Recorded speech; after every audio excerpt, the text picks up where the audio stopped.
Welcome to this episode of Ask a Death Doula. Yes, we have the Good Death Book Club on. You have to understand that this is going through a year of a book club with each chapter of the Good Death book, and we've had the first one. It is amazing. Here is the book. I go through each chapter. We take the highlights from the chapter. I give you behind the scenes. Then I give you an exercise, and then we have group discussion. We do that live every single month with the Good Death, Good Life Book Club. Join us. The registration link is below. You do not want to miss this experience. It's amazing. Okay, today we are going to talk about the green options for end of life. And I call it dying to be green, or as in the book, the chapter is Keeping Death Green. And today I'm going to go through the pros and the cons of each choice of disposition. And what does that mean? It means where you're going to be laid to rest after you die. Where is this beautiful vehicle of a gift that you've been given for this life? Where is it going to go? Where do you want it to go? And the impact of that choice. And so we're going to go through traditional funerals versus natural burials versus fire cremation. We're going to talk about fire cremation, pros and cons, and there's no judgment here. It's all empowered information. Fire cremation, water cremation, or known as aquamation, human composting. Yep, I just said that. And also I'm going to talk to you about body donation, where you can actually have your body donated for zero money. So sit back, relax, and enjoy the podcast.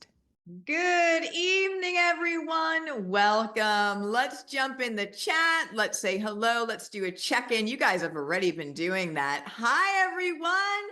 Yes, we have Canada in the house. Wow, you guys are from all over. North Carolina, Tennessee. Hello, Lori. Oh my goodness, I can't even keep up with all of this. Okay, you guys are from everywhere. Thank you so much. You're going super fast. I love the love. Let's just jump in there. And Bangkok is in the house. Thank you so much. Florida's in the house. I love that. Tulsa, Connecticut, BC, New Jersey, New York City, Toronto. We love you guys. Welcome. Canada representing. I love that. Seattle, Idaho, Michigan, Alberta. Wow, how beautiful. Thank you so much for being here. We are live, everyone. We have a beautiful presentation for you tonight. Thank you so much for being here. Did somebody? Yeah, gorgeous. You can see that we have people from all over. People are still logging on. I want to thank you so much. This is, again, going to be an amazing presentation. It's one of the things that I'm really excited about when I speak about this area of the end of life space, all the teachings that go with it. Tonight is one of the most exciting for multiple reasons, which we will share tonight. And I'm so glad you're here because I think you're going to get a lot out of it.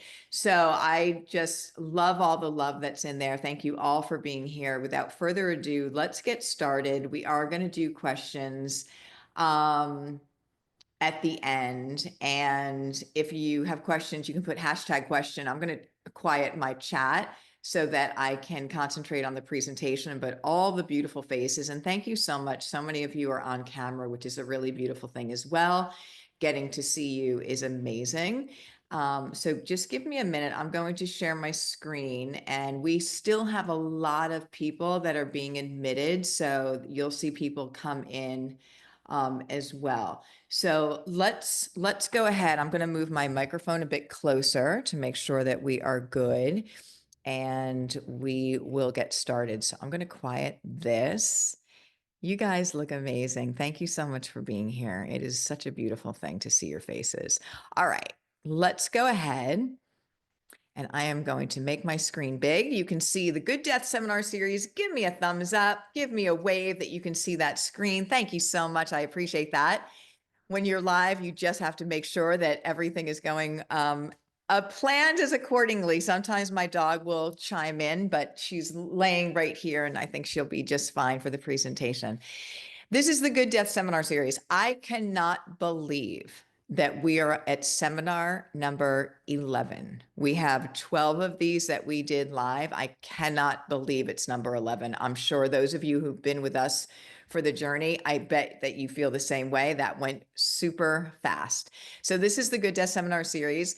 I want to let you know that they stand alone. So if you're for the first time joining us, welcome. And these are all independent. Yes, it's a series, but every time we do one, it can stand alone. So you're going to walk away with incredible information about the topic tonight. So this is our Good Death Seminar series number 11. And it is Keeping Death Green. And it's probably what you think it is. We're going to talk a lot about the green choices for body disposition and the impact that it has. I think when we turn something that historically, or at least for the last 120 years, has been looked at like a loss of control and that we don't have a lot of choices around it, when we share that there are so many choices that you have and what are the choices, what are the pros and cons of them all, you can make empowered choices for yourself. And that really changes this situation. So if I may, I'd like to just do a recap of the top series that we did so that you can see what was in the seminar series. You can get an idea of what we talked about.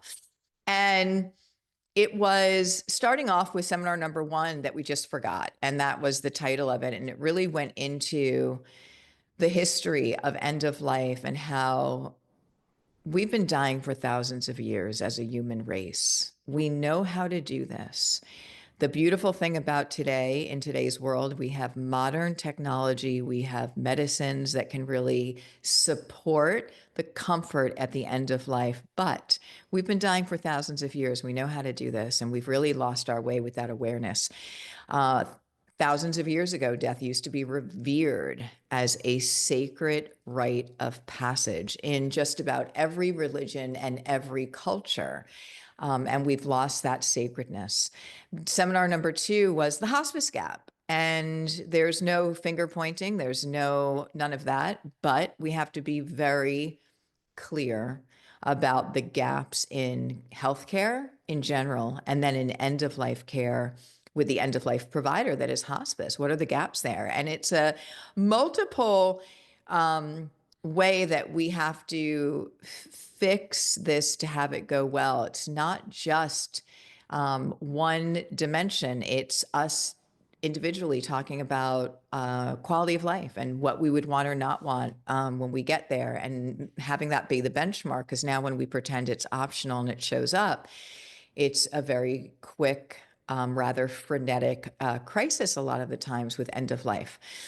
The gap that's there is the gap in the education, the gap in time that a hospice worker is in the home, the gap in good deaths. And we need to fix that, and we can. And this is part of it, getting the education and conversation back.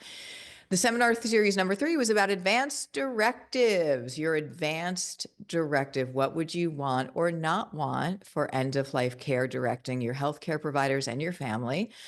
Seminar number 4 was talking about the healthcare proxy. The misinformation, the verbiage that's being used out there is incorrect. A healthcare proxy, anywhere you look, will be stated to be somebody you designate to make medical decisions for you. And that's really incorrect in how that's phrased. You choose somebody to speak the decisions that you've already made. They're not making the choices for you. They're speaking your choices for you if you can't speak for yourself. There's a big difference there. Seminar series number 5 was, what does quality of life mean to you? And there's a couple of times tonight that I'm going to say Doulagiver's Pearl, and I really want you to walk away tonight with this information. But really, when I say that, I really want you to hone into that. And I really want you to think about what quality of life means to you, not just at the end of life. I want you to think about what it means every single day now. And if you've lost what brings you joy, it's time to reconnect with that, because time is our most precious commodity and we just don't know how much we have of it. So thinking about quality of life and finding the joy in every single day is really important, especially at the end of life when there's no reversing a process. We should go into tight supported symptom management. Seminar 6 was how to ensure the best end-of-life experience for you. And we talked about the 9 essential questions that you need to ask yourself and a loved one to ensure a positive end of life. Seminar series number 7 was how to have a family conversation about your end-of-life wishes. Yes, a tough one. I get it. We get it.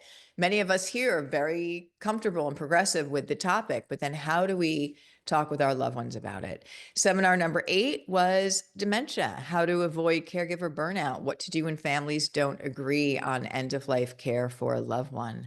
Seminar number 9 was the 3 most common end of life phenomena, probably one of my favorite seminar series, brought a lot of people here. And it's just so important for us to articulate the way that all around the world, different religions, different cultures, people are reporting the same things that are being experienced at the end of life, that loved ones are saying at the end of life. And for me, it changed everything, brought incredible amounts of comfort and also about life lessons. And seminar series number 10 is the rebirth of death and how there's many new options for readoption of the home wake, of the home funeral, of something called a funeral, and living wakes. And people are having different ways that they're doing life celebrations, including writing their eulogy in first person. Tonight, we're going to talk about keeping death green. And here's a quote: "Green burial provides a way for bodies to rest in nature without disturbance and with reverence." And this is from the Green Burial Council. The new Dying Green Options. Welcome to the Good Death Seminar Series number 11, where we explore the environmentally conscious choices available for body disposition. Body dispositions means after the body has died, where it's going to be laid to rest. This seminar will provide an in-depth look at options to honor both the deceased and the planet, aiming to empower participants with the knowledge and compassion to make informed choices for themselves or a loved one. And if I may introduce myself, if you're new here, my name is Suzanne O'Brien, and I am a registered nurse in the United States by trade. I'm a former hospice nurse, which is end of life nurse, and oncology nurse, which is cancer nurse. I have over 20 years of experience, and I've been honored and blessed to have worked at the bedside of over 1,000 end of life patients. And I have trained over 369,000 people with the Doulagivers Level 1 training all over the world on how to care for their loved ones. That is part of the gap that exists right now.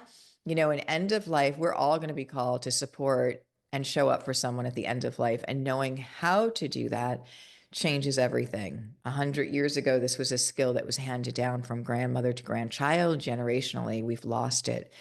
With the hospice model, the current model is that I, as the nurse, I'm supposed to teach the loved ones how to do end of life care. If I'm there for 1 hour once a week, it's impossible to do that. People come on hospice services very late. The fear of death is number one. All of these elements make it virtually impossible to support families in that education. And deaths are not going well. And we only have one opportunity to have it go well. So we have to do everything we can to ensure that. And this seminar series and our work, Doulagivers Institute, is a major platform for that. And my why. So you might say, and I revisit my why all the time, why do I donate my time, teach so much, get out there and do everything that I can? And it is a lot, and I love it, and I'm honored and privileged to be able to do it. But why is it so important? Because we can't go back and do that end of life again. Families cannot go back and do that again. And let's be very honest, no matter what, end of life is a very difficult space. It is very hard to say goodbye to somebody physical form. It's 100,000 times harder right now, and it shouldn't be. And this information can change that. Not only from the practical side of things, planning ahead, knowing what to do, being empowered to care for somebody at the end of life, but helping you to see the bigger picture and also to heal grief, reduce the fear, all of it. If I help one person, to me, it's a win. Well, we're helping a whole bunch more, and I feel like we're just getting started. So maybe that's true. You'll revisit that and say, Suzanne, remember when you said you're just getting started on February 26th in a live class? You were right, because it's a world that everyone will be touched by end of life. In this seminar tonight, you will learn how to understand and compare traditional and green burial practices. We're going to explore emerging environmentally friendly options, including water cremations, human composting, and body donation. We're going to reflect on the environmental impacts of traditional practices, and we're going to feel confident discussing and advocating for greener burial practices, something that we want to get really comfortable knowing those options and if that feels right to you. So, why does keeping death green matter? Why does it matter? Because we all have a choice. And I know personally that making a choice now that when I'm not here has a positive impact on the planet and future generations makes me feel great. It makes me feel really good. And I hope that it does for you as well. So we have choices now that leave footprints behind. A comforting phrase for those who care about the planet. The death care practices we adopt reflect not only our spiritual and family values, but also our responsibility to this beautiful planet that we've been gifted to be guests on. And I will say, without a lot of judgment, but very clear observation, we haven't been very good guests. We haven't been very good guests. We haven't appreciated what the earth gives us. And I think the other day I was just thinking that this planet, the fact that the trees give us oxygen to breathe, the soil grows food that we eat, nourishing, and now we're making food in, laboratories. We just have to regain perspective and again making choices that are very significant. Our end of life choices have a big impact on that. Increasing awareness about the ecological costs of conventional funerals has fueled a movement toward greener, sustainable options. I think we're all getting very aware of the climate change, of the challenge that our planet is undergoing right now, and we have to do everything that we can to turn that around. Part one, traditional burial versus natural burial. I want to start by saying there's absolutely no right or wrong choice here. It's to let you know that you have choices. That's what I'm finding people don't know. And also, I'm finding that people are unaware of the impact that some of these choices have. And when they learn them, they say, oh, I want to make a different choice. But for anyone who wants any of these choices, it is fine. There's no judgment here. Maybe for religious reasons, maybe family generations did it a certain way and you want to continue with that tradition. That is absolutely fine. But we just want to share all of the information so you can make empowered choices. So let's talk about what is known as the traditional burial. The definition of it is a conventional burial that involves embalming the body.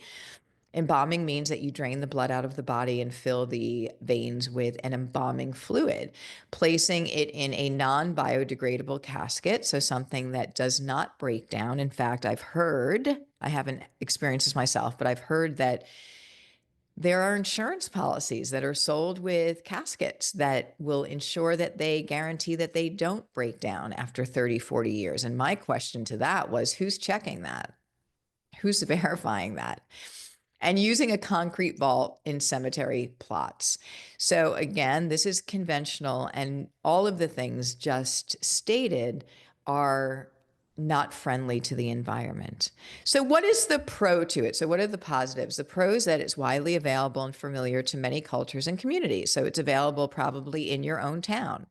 It enables elaborate ceremonies providing closure for families, if they have that in their tradition. It can have an elaborate event. You can have it for days out because of the embalming fluid preserves the body. So those are pros to it.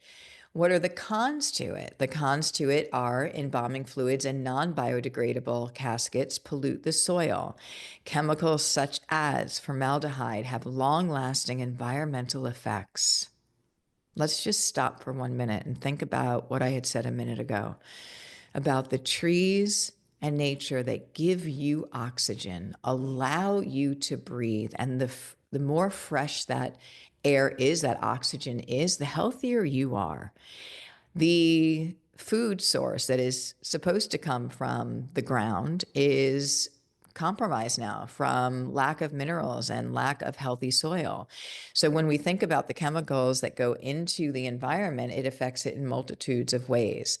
The cost of traditional funerals, this statistic was from 2022 from the National Funeral Home. It was between an average of $7,000 to $12,000. I don't know about you, but I don't think a lot of people have that kind of money lying around to easily spend on a funeral, and they don't have to. There are other choices, and it consumes vast amounts of land space. So we have in the United States alone, we have 78 million people, 78 million people over the age of 65. The aging demographic is continuing to grow for decades to come. We have an elder care crisis. Now, we all know that it's not just people that are privileged to live a full life that have an end of life. We know people experience end of life at all different ages. But we have this statistic. We have a significant statistic that we've never had before in history. And because of that, we don't have the setup for it. I often thought very much at the beginning, and I still do now, that if each one of those, so we have 78 million people over the age of 65, if each one of them chose to have a traditional funeral being embalmed with non-biodegradable caskets and put into the earth, what do you think the shape of the earth would be like? We're already struggling, but what do you think that would be like? So we want to make sure that we are understanding the repercussions of things and also the choices that we have. Natural burial. So I'm going to clarify what means a natural burial as opposed to a green burial, and they're pretty similar. So the definition of a natural burial is that it skips embalming and uses biodegradable materials like a shroud or a simple wooden casket. These take place in designated natural/green cemeteries that blend with the natural environment. So what is the difference between a natural and a green burial? A green cemetery is a designated area called a green area, and it has stricter criteria that need to be met that a body can be buried there. A natural burial, I'm told that they're supposed to, and I should go out and do a whole like experiment about every county having natural burial plots, because every cemetery is supposed to have a natural section that you can access, that you can simply, again, be buried without embalming in a biodegradable shroud or a simple pine box. So the green one, just so for you to have clarity, they're very similar, but the green have a bit more criteria that sometimes people don't meet. If they've maybe been through chemo treatments or anything that is outside of the norm, it may not qualify to be in a green cemetery, but you can always go into a natural cemetery. So they very much are very similar, just slight difference there. The pros of a natural burial: it allows the body to decompose naturally, replenishing the soil. So going back to being a part, again, when I think personally of choices, I want to know that I am a positive impact and contributing to the soil and the earth, if at all possible, and obviously it is. It is often less expensive than traditional burials. It can be significantly less expensive. It contributes to preserving green spaces and benefiting biodiversity. Again, contributing. You can think of, I guess there's two ways to think of energy in general, and this, we can apply it here. You either are getting drained of your energy or you're getting nourished with more energy put in. Taking self-care. I'm a big person on self-care. For you, if you haven't gotten that, you're going to get it because you're the only one that can care for you. But there's two states of being, right? You're either adding to your energy pool or being drained. And this is the same here. We're either going to add to the planet or we're going to detract from the planet. So it's our choice. And again, we want to make sure we understand all of the positive and negatives that make the right choice for us, whatever that may be. So what is the con of a natural burial? Maybe restricted availability in certain regions. That's very much with the green. And again, I'm probably going to go on a little a little natural burial quest and contact different cemeteries and see that they have green plots, I mean, natural burial sections, because they're supposed to. And you can find out in your area if they have it as well. A lot of times they don't advertise that, but they're all supposed to have a section that you can do a natural burial. But restricted availability, maybe they don't in some places, and maybe again, the green one is not an option. Requires finding a nearby natural green cemetery.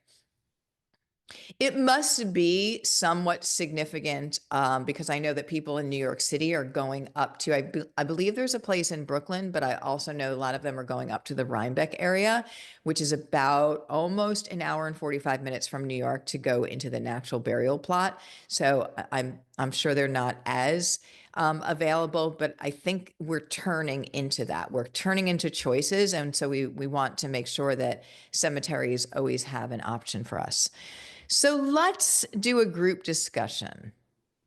We're going to ask you in the chat to please, which values, environmental, spiritual, or cultural, influence your burial choice? And be honest. If it's a cultural thing and I'm going to do a traditional burial, there's no judgment there. I want you to know there's absolutely no judgment, but I want you to know that we have choices. So let's jump in the chat and put in either environmental, spiritual, or cultural. Let's take a pulse on that. And again, if it's a few of the same ones, let's see what we've got. Environmental, spiritual. I love that. Environmental, spiritual. All three. I love that. Environmental, spiritual. Beautiful. You guys are fast and furious. I love it. A lot of environmental, spiritual, which I love. You guys are great. That's amazing. Yeah. Environmental, spiritual, which by the way is they're together because it's great. Okay, great. All the values. I love it. Family, cemetery. Yeah. And that's a great, like that is financial, add financial. Thank you. We should add financial. We'll get to that. We'll get to that tonight. Financial. Yeah, we'll get to that. I love it. Environmental. Okay, so there's more education that we're going to be doing tonight. So we'll ask, and I love the financial piece, everyone, because this is a really significant moment that we need to talk about why it's so expensive to die. Why is it so expensive for end of life care, and not end of life in the end of life, but like that period before it? Why is it so expensive? And then why is it so expensive for after we have our end of life? And it shouldn't be, and it doesn't have to be, and it doesn't have to be.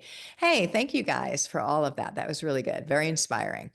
All right, let's continue on. Part number 2, let's talk about fire cremation versus water cremation. Back in the day, I thought that fire cremation was the greener option, and technically it is.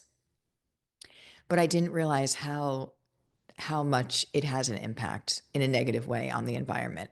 So we're going to talk about fire cremation. We're going to talk about this new amazing option called water cremation, also known as aquamation, as a choice. So let's go ahead.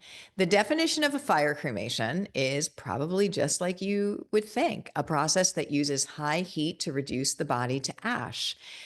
We've known about that. Commonly returned to loved ones for scattering, storing, or burial. So that is the definition: done by fire, turned into ash, returned usually to the family for multiple reasons. So what is the pro? Pros to it, it typically costs less than a burial. Average is about $5,150. That price will vary depending on where you're located, so you want to do your research. It offers flexibility for the family. So it is something where people can go into a cremation and there's no rush for then when you want to do the services and things of that nature. What is the con? And this was something, studying, this was a eye-opener for me. I did not realize the detrimental impact it has on the ozone layer and of the planet. So it releases harmful carbon emissions, with one cremation producing an average of 534.6 pounds of carbon. So this is significant. Potential pollution from mercury in dental fillings. You've maybe heard back in the day, and again, this is something why we want to be so empowered and mindful of our choices with everything. But now they're talking about the fillings that were used back in the day, the mercury fillings being toxic to the body of the person. But then also when there is a cremation, that they are toxic when it's burned and goes into the ozone. Very significant, by the way. And let's talk about water cremation, also known as aquamation. The definition: aquamation uses water and alkaline chemicals to decompose the body in a more energy efficient manner. The pro: it generates 90% fewer carbon emissions compared to fire cremation. That's a win across the board. Produces a nutrient-rich byproduct that families can use as fertilizer. It reduces the body into minerals that can be used as fertilizer. That's how pure they are. So that to me is a beautiful plus, both of those. The cons: legal only in some US states and only some countries. So there's limited availability. You can, however, ship the body to one of these states that will perform an aquamation. So that is possible. But the states have, a lot of states have this legislature coming up to pass aquamation in the state. So hopefully we'll see a lot more availability. The cost average between $2,000 and $3,000. As you can see, we're getting dramatically lower in the amount of money that it takes to honor and have a disposition for our loved ones or for ourselves. This is significant. We're dropping significantly, and in addition to dropping financially, we're raising the amount of positive impact on the planet and the climate. So, what environmental considerations do you think should guide your family when choosing between cremation options? What are you most concerned about? Are you concerned about the earth? Are you concerned about the ozone layer? I mean, let's jump in the chat and just from a gut feeling, what are you feeling off the top of your head? I just want to see if anything has pollution. Yeah, earth. Environment and cost. I love it. Earth and ozone. Yeah, I think it's both. Ozone. Yeah. We have space. I love it. Thank you for that. Climate change, planet, both. Ozone, future generations. Yeah. Ozone and finances. Yeah. Earth and ozone. Yeah. I think that, yeah, shocking. I hear you. Yes, it is a shock. Beautiful. I love it. Animals. Yeah, Julie, thank you for that. That's beautiful. Wishes of the dying. Michael says UCLA provides complimentary aquamation. This is amazing. So we're going to get to that topic in a minute, the earth. Thank you guys. All of those were beautiful. All of those were incredible because it's all relative. And I love seeing how you respond to that, and the consciousness that's taking place in this group is just really, again, healing, inspiring. So let's continue on about another option that you may have heard of, you may not have heard of, called human composting. Yep, I did say that. You could become compost. And again, if we think about it, I think we want to go back to either detracting from the earth or contributing to the earth. And so there's a couple of obviously options you can do that. You can do the natural green burial. We can do the water aqua cremation, or we can do human composting. So let's talk about what that means and how that's done. Also known as natural organic reduction, this process transforms the body into nutrient-rich soil through decomposition inside a container, and it's packed with natural materials like wood chips and straw. Now, there's a significant amount of compost that comes out at the end of this. And so people have taken some of their compost home to use in their own gardens, but then also it's donated to forests and green space. And again, it's put back in a positive way into the earth and the planet. So what are the pros? Reduces the ecological impact by avoiding harmful chemicals and preserving resources. Love that. Provides families with a literal way to give back to the earth. Isn't that beautiful? That's what I want to do. I want to somehow give back, even when I'm physically not in this body anymore.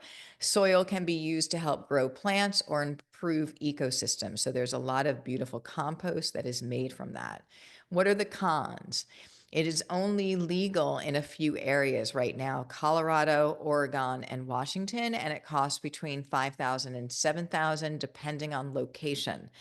So again, limited in where it can be done. I believe that you can have arrangements to have a body shipped, but also these things are coming up for legislation. So let's just be very honest about legislation. And when things come up, it seems to take forever to get things to take hold. Maybe that's going to change, but I also know that I think we don't want to give away our power and wait for a law to be passed. We want to know what options we have right now today at this very moment that I can decide, and then that can have a positive impact. And there are them. So don't give away your power to just waiting for somebody else to make something, passed in a state. There are options. Let's think outside the box and let's find a way that we can all make really good, spiritually, financially, economically, environmentally sound decisions for our disposition, because they're available.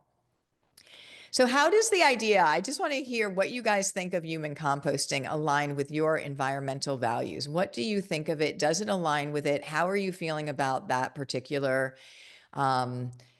if this is the first time that you're hearing about human composting, let's jump in the chat. Let me just see what we're going to say here about that, because it is a little bit win-win. Love it. I love win-wins. Hearts to that. I love the idea of getting back to the earth. Works for me. Yes. First time. Awesome. Hearing about it. Love it. Love it. Sounds good. It's expensive. Yeah, I got you on that one. Absolutely. Okay. Not for me. Thank you for the honesty there, because there's different choices. First time hearing about this. Yeah. So that's really interesting. It's expensive. Yeah. It's not cheap. It's right. It's not inexpensive. But there's somebody said a little creepy hearing about it for the first time. Thank you for the honesty. I love it. I feel like, it's very interesting. I feel like the first time we hear about something because it's new, sometimes it strikes a different part of our brain and it's just different. But this is what I'm going to say to you. When aquamation came about, the water cremation, and I've been talking about this for a few years now, and it's a beautiful thing. And it reduces us to our most organic material quickly, so that there's no, taking up space and lag time.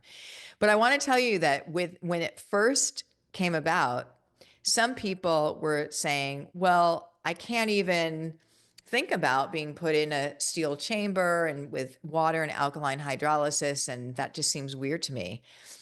And so, but I would think, and I would say, but being put in fire is not like, you know what I mean? So I think it's sometimes when something is new, it takes time to kind of get on the alignment of how we think about it. Yeah, composting can take several months. That's part of the cost. Okay, it does take, thank you, Vasha. It does take a while. So again, all of these things really are wonderful to know that we have options. Yeah, the container is supposed to be significant. And of course, when they put other things, that's why there's a lot of material that come out. But I want you to think in terms of just the positive outcome of that, and so what that can do. So great work, everyone. That was really good. And thank you for your honesty. Now, I want to talk to you about something that cost zero money. Yes, I said zero. And it's really important that we know about this option. So there you have a group of first-year med students. Dying is super expensive. And I want you to know that I've worked with so many families that have not planned ahead, obviously, because we don't talk about death right now. It's the number one fear. It shows up. It's usually a very frenetic crisis, fight or flight situation. The person has their end of life, and then the family goes into the next shock mode of trying to put together a funeral and put money together. And it's just a mess. And it's really expensive. So there's an option called whole body donation. And I'm going to go into this and I'm going to share with you about it. And it costs zero money. So for those of you who may want this option, It's a beautiful option. I'll explain it. But also, for those of you who are working with families in this space or know people, this is something you want to share with them as well. Because not just from a financial standpoint, there's a lot of positive benefits if it aligns with you and if it feels right. So, what is the body donation, the whole body donation, the definition? It's the process of donating one's body to medical research or education. Once research is complete, most facilities cremate the remains and return them to the family. So the institution, the medical institution, will pick up the body.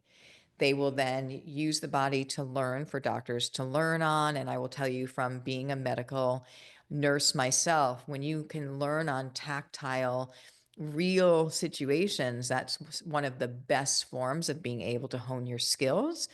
So when I think of donating my body, or have thought about it, I thought about, hopefully, hundreds of doctors over time being able to learn and then go out into the world and help thousands and thousands of patients and families, from the ability to be better educated and learn their craft on working on my body.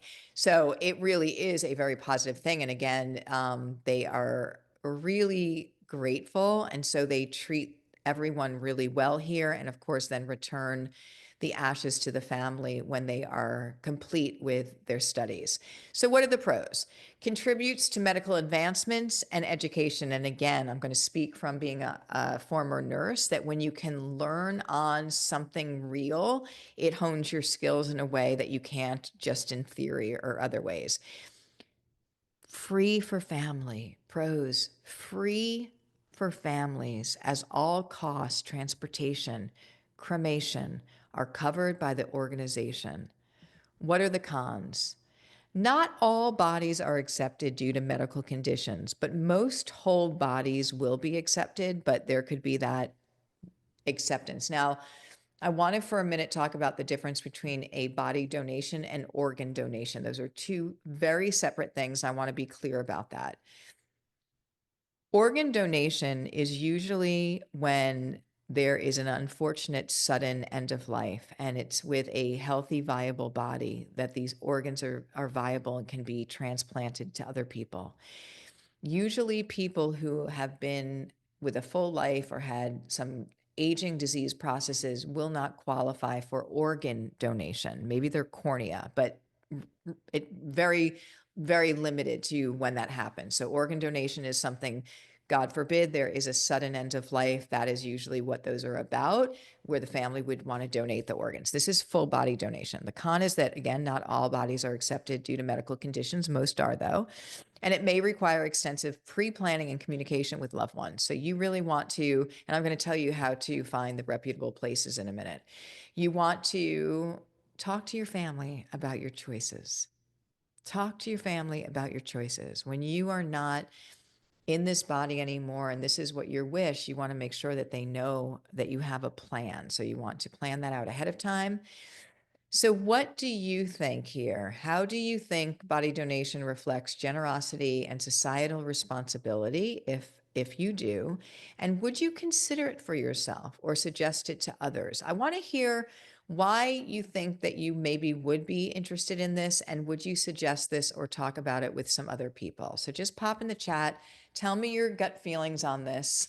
Um, Huge benefit, yes, on many fronts. Has always been my planned method. I love that. My mother passed in October and donated her body to Stanford. That's beautiful, Deb. Thank you. Yes, giving back in so many ways. Yeah. A way to serve. I love that. Yes. Yes, learning. My father-in-law did it. I love it. Okay, definitely. Wow. Yes, I love it. Not for me. Okay, that's great. That very good to be clear about it. Yeah, they're very respectful of the bodies, and I'm going to tell you where to get your information from if this is something that is a consideration for you. I have mine set up. Gosh, I want to do almost a poll. Like, a lot of you are saying that you've got this. Should be more recognized option. Yeah, we need to tell people. We need to tell people. Um, yeah, this is this is incredibly important, especially today when Can you imagine $7,000 to $12,000 for a standard funeral? Most people don't have that. And so they're fretting and figuring out what are we going to do and feel like that's their only option. That is not their only option. We want to make sure that people know. And it's really important because there's lots of different benefits to that. Yeah, thank you guys. Beautiful. Yeah. And I feel like so a lot of the medical schools do the fire cremation, but I think they're bringing in, as that was shared earlier, aquamation being because people are getting very conscious of these impacts. And so when we have, thank you for the Canadian body donation information that was popped in the chat from Pamela. Thank you for the Canadians. I'm going to give you the US one in a minute.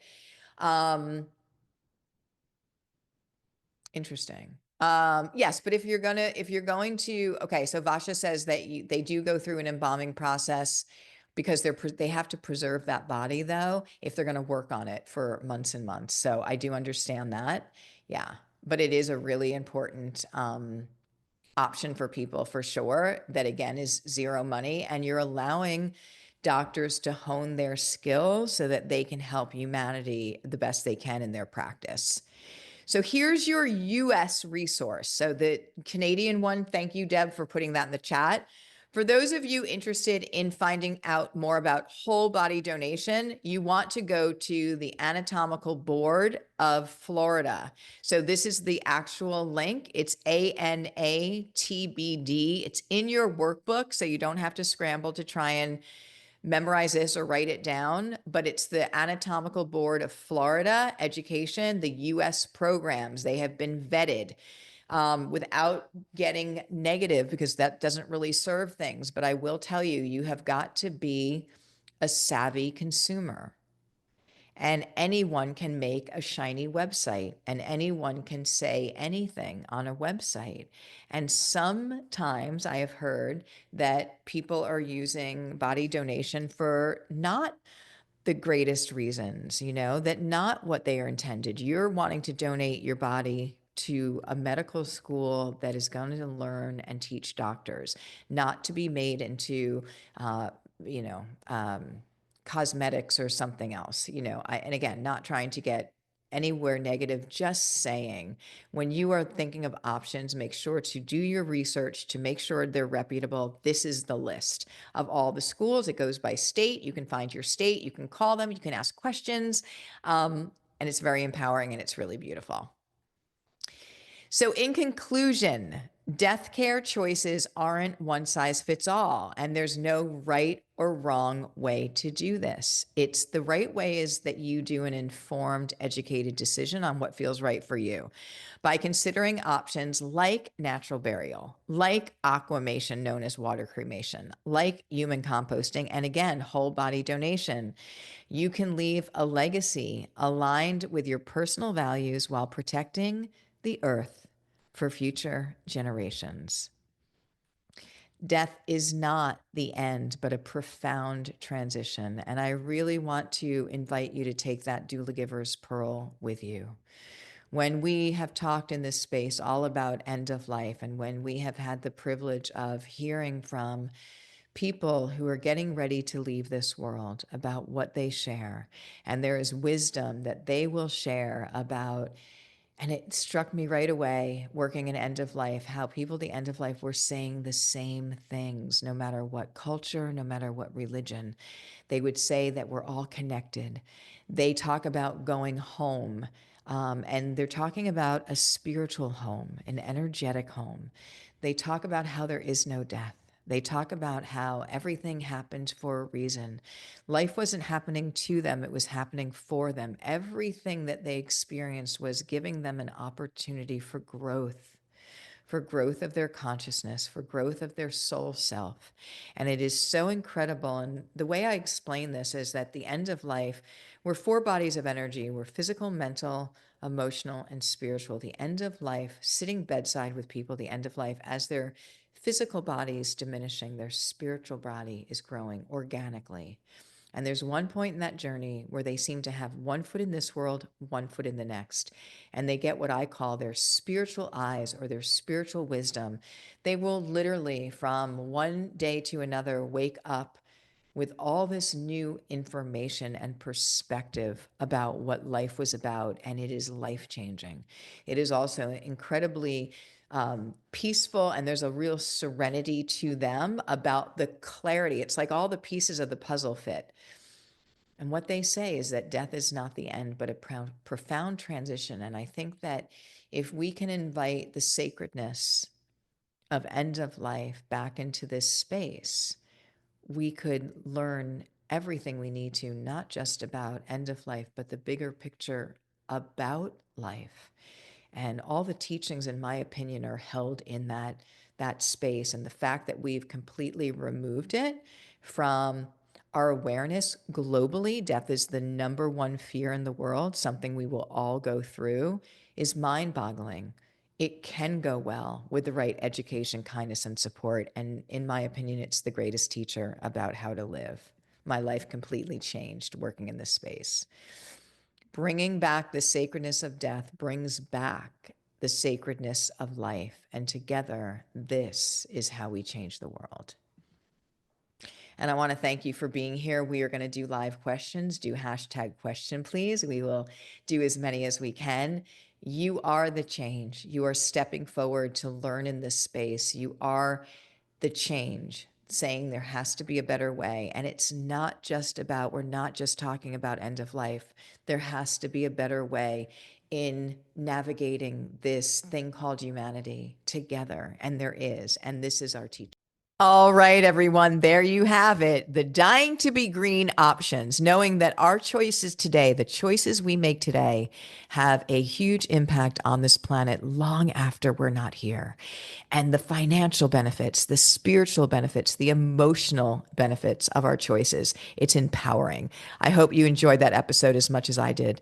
So thank you so very much. And don't forget to join the Good Death, Good Life book club with the link below, and we'll see you in class.